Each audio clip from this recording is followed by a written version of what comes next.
Are you an entrepreneur wanting to start your own business? My name is Drew Aversa. I'm an author, coach, keynote speaker, business strategist, and adjunct professor of entrepreneurship. The next 10 minutes, I'm going to give you a free training on how to start your business so you are not one of those business owners that hits that 50% failure mark within 5 years and one of those business owners that after 10 years, 90% go out of business. So if you don't want to be in that category, keep watching this video for a sound roadmap on how to start your business and be successful. The span of business is truly amazing, and the industries that businesses reach are wide.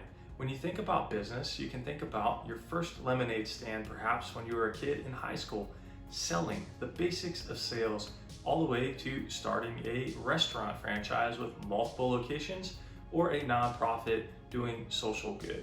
The business world is a wonderful world if you get off to the right start. That's why I wanted to create this free training for entrepreneurs. So I'm so glad you're here with me today, learning about how to start your business and how to start a successful business.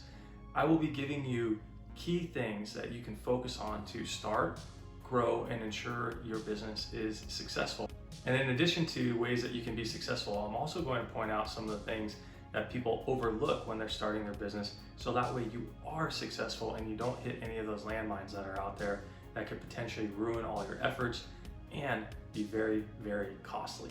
As I'm helping you, the only ask I have is if you can hit the like button on this video, because when you hit that like button, it lets the algorithm know that you like this video. It brings it up into the feed, into the different social media networks, and I really, really want more people to have this free training. So if you can do your part right now, hit that like button, subscribe if you want to.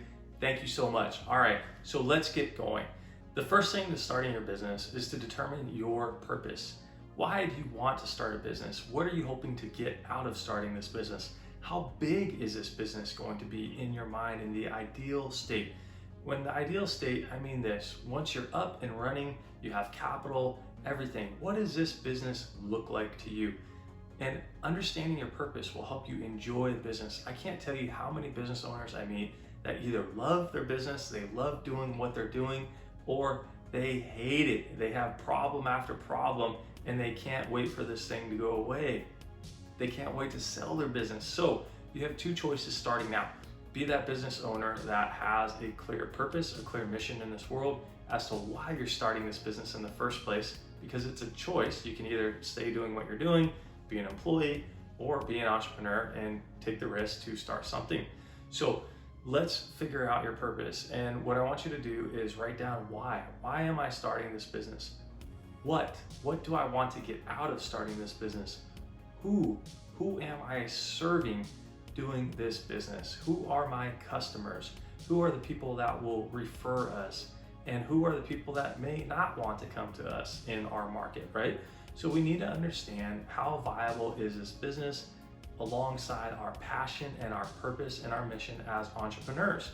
We may have a wonderful vision, yet the market may not be ready, as was the case with numerous entrepreneurs years and years before us. When you think about Henry Ford, how many failures did Henry Ford have before Ford Motor Company launched and was successful? So as you're thinking about your purpose, think about who you are, what you want, and who you want to serve. Start writing those things down, brainstorm, get a board like this behind me, and just put stuff up there and see what sticks. And then from there, you can ask people, you can have an idea session of, hey, this is what I'm thinking about doing. What do you think? Do you think this is viable? Do you think there are customers out there who would like this? Get more opinions than just your own from a trusted sounding board. All right, so step 1, purpose.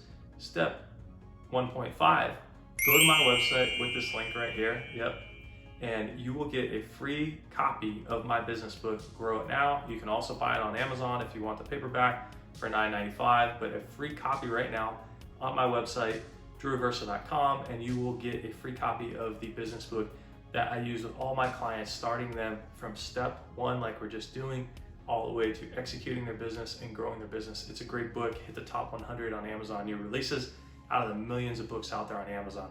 So I strongly encourage you to get that right now. Step 2 to starting your business, your knowledge base. Your knowledge base, what do I mean by this? What are you knowledgeable about? Imagine that you want to start a business for neurosurgeons and you've never taken an anatomy and physiology class. You don't know anything about the body. You don't have a knowledge base in this. And I'm not saying you can't start something in that field. What I'm saying is it's going to take you a long time because there's a thing in business called learning curve theory. So you have to learn, and then there's this curve before you actually get all the knowledge. You understand what the issues are, what the pros are, the cons are, the risks, all these different things to really understand the business that you're going into. So some businesses like food service may be easier for you to enter into if you perhaps partner with a franchise and they have an operating system already set, they have the technology already set, and you know that you are an excellent person with customer service, you've done very well with sales, you know how to manage a basic budget, and you know how to recruit and hire staff.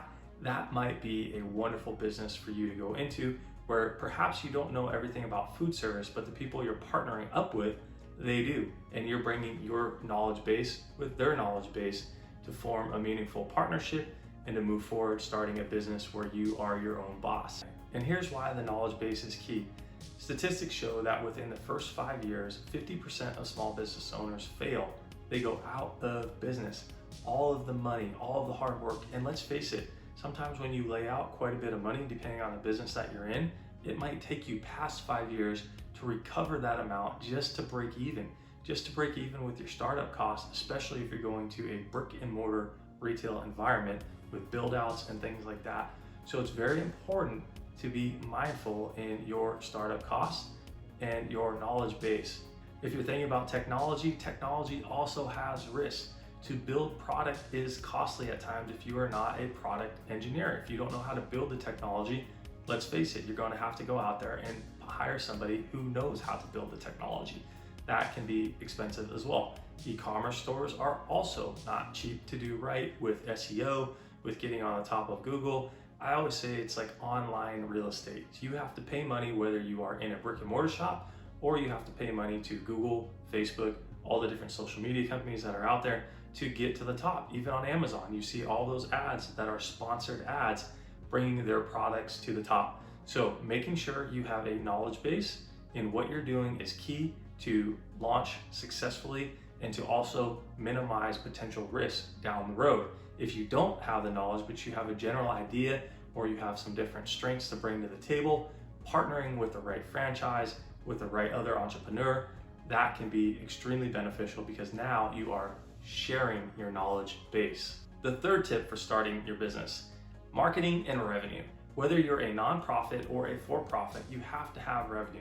If you're starting a nonprofit business, then from there, you have to think about grants. Who's paying your bills? How do you keep the lights on? How do you pay staff? How do people have healthcare? These are very important questions and you have to have an answer to this. And that usually comes around marketing, grant writing, different things like that to generate revenue, sales. What are the things that you are going to have in your business model to offer your customers? It's either a service, it's either a product, or a program. So start thinking about what service you're offering, what product you're offering, what program you're offering. And that can start helping you figure out what revenue model that you have to start building out in order to be sustainable. The fourth tip to starting your business is to research your industry. Yes, that's right. You need to research your industry. And within the industry, let's say you pick technology, there might be a subset like healthcare technology, and you need to research that industry. You need to know the trends. Is this a growing industry or is this a dying industry? There is a lot of disruption going on right now. So if you plan on going into business and you are going into a dying or contracting industry, that might not be a wise move. Even if you think you are the most disruptive person out there, if you don't have a lot of capital and a good sounding board around you, I would be very careful in going into a dying industry or one that is being disrupted at rapid speed and rapid pace, because that often takes a lot of capital to be number one in that industry. So look at industries that have solid, sustainable growth. They have upward trends that look sustainable and they look like they are something that you can actually do and that the risk is worth the reward within reason. So understanding your industry is a big tip. And then from there, you need to understand your national and your local competition. You need to look at what are the national trends in your space. For me, I've done a lot in the food and beverage space, so I always refer to that. And with that, I would say look to McDonald's, look to Starbucks, look to these big chains that are out there that you can see what is going on in the industry. What do people like? Do they like hot coffee? Do they like cold coffee? We've seen that cold brew and cold product categories are going up, up, up, up, up. Millennials love that. So if you are thinking about doing hot drinks and you're seeing trends go up in the cold drink space, maybe there's an opportunity for you in the cold drink space. So that is what I mean by looking at national. And then from there, look at the local level. What do people like in your area? The best way to get started as an entrepreneur is to have a local base. If you're bringing into market a hot sauce, then think about having a hot sauce in your local grocery store. Will people buy it? Can you test this product in a local store, and is there demand? Remember the principle of economics, supply and demand. Tip number 5 to starting your business is putting a plan in place. So many people are busy working on their business, yet they fail to put a plan in place. There is no roadmap, so things start happening day after day after day. The fire, as people call it, they try to put out fire after fire after fire, and there's no plan in place. And then things get worse and worse and worse typically, and people get deeper and deeper and deeper into the hole. And when that happens, we're so focused on such small details and problems and different things like that we forget the bigger plan. We forget the strategy. We forget the roadmap of how we go from point A to point Z and have that final destination in the end, which is often called an exit strategy. So you have to have a plan in place the day you start your business for how you're going to start it, how you're going to grow it, how you're going to scale it, and how you're going to exit one day, because you may want to go on and start another business. And if you haven't thought about the exit, then you can be running a business, and then at the end of that time, you're going, wow, I want out. I want to do something different. I want to start another business. And if the business didn't build the right things in place in the first place, it can be very difficult to sell a business, right? Because you're selling at that point perhaps just your idea. If it's not sustainable, if it's not scalable, if people can't take it over, there's no operations in place for them to take it over. So think about operating plans, think about human resources plans, thinking about recruiting plans, different things like that. Your day-to-day operations, even if you're running an e-commerce business and you want to sell that e-commerce business, how can somebody like myself come and buy a business from you and start running it the next day? Do you have an operating manual in place that literally I could walk through and I could be making the same money as you and then potentially growing more money if I was focused and really committed to this business? That's the value you have to give in your business, not only to your employees, but down the road to somebody who's interested in selling or acquiring your business, is through strategic planning. And that sounds like a big word, and it sounds like something that is reserved for big companies. It's not. Small businesses that are successful have plans in place, and they do this frequently. Quarterly reviews, looking at the plans, talking about things, and tweaking things and modifying things throughout the year so the plan is running smoothly. Now, when you start your business, in your plan, you should have a budget. You need to have a budget, so you need to understand your costs, your expenses, all the different things that go into your business. You need to know what your break-even point is. How much money do you have in the bank right now? And when will you break even? When will your expenses be paid off? So that way you know when you are truly profitable, when you're actually having money in that bank, that you can go take a nice trip to the Bahamas and you don't have to worry about it because your business is profitable. That's why planning is very important. Now, you're saying, well, I don't know how to do a plan. You can work with me, you can schedule a free call, we can talk about what it might look like to work together. There are also these things called small business development centers in the United States where you can apply and you can actually get business coaching from different business coaches on there. So either way, if you work with me or you call a small business development center, there are a lot of resources out there to help you with your planning to make sure that you are successful, because people don't want to see you fail. They want to see that success story of entrepreneurship, that American dream. The next tip to growing your business is talk to professionals. You don't have all the information, and nor should you, because you know what you know, but you also need to know what you don't know. So knowing what you don't know helps you plan. It helps you plan effectively. and it helps you bring in the experts. So starting with a branding expert, what is your brand? What logo are you going to have for your business? How are you going to differentiate online, on Google, on all these online search things that show your brand and your logo? How do you stand out? Branding is key. And then from there, you need to also talk with a CPA to understand tax implications, both on a personal level as well as on a business level, and lawyers to talk about what sort of incorporation might be right. Is it an LLC? Is it an S Corp? Is it a C Corp? What is the right structure for your business depending on your goals? Do you plan on bringing in investors? Do you plan on giving equity? What are your goals? And those are things that you need to talk with experts and licensed professionals on. And then when it gets to business, you want to work with a business consultant. You want to hire somebody to walk through your business plan to say, you know what, I would check this, or I think that's a little risky. Having eyes and ears to work with you and to be a sounding board is key. When you think about big corporations, there are numerous people involved on different leadership teams, board of directors, and if you're starting a small business, don't try to do this on your own. Reach out to people. You'll be surprised. There are so many groups on Facebook that you could reach out to, different entrepreneur groups. Get on LinkedIn, find an entrepreneur in a product space that you like and say, hey, would you be willing to talk to me for 5-10 minutes? I want to go through this thing with you, a couple ideas, a couple questions. People are truly willing to help. You'll find that the entrepreneurial community is actually very helpful, and you don't have to always look out to entrepreneurs right in your backyard. Online, you can reach people across the world doing things that you want to do and making the impact that you want to make. So use technology. Technology can be your friend in this situation of reaching out, having a sounding board, and reaching really cool people that are doing exactly what you want to do.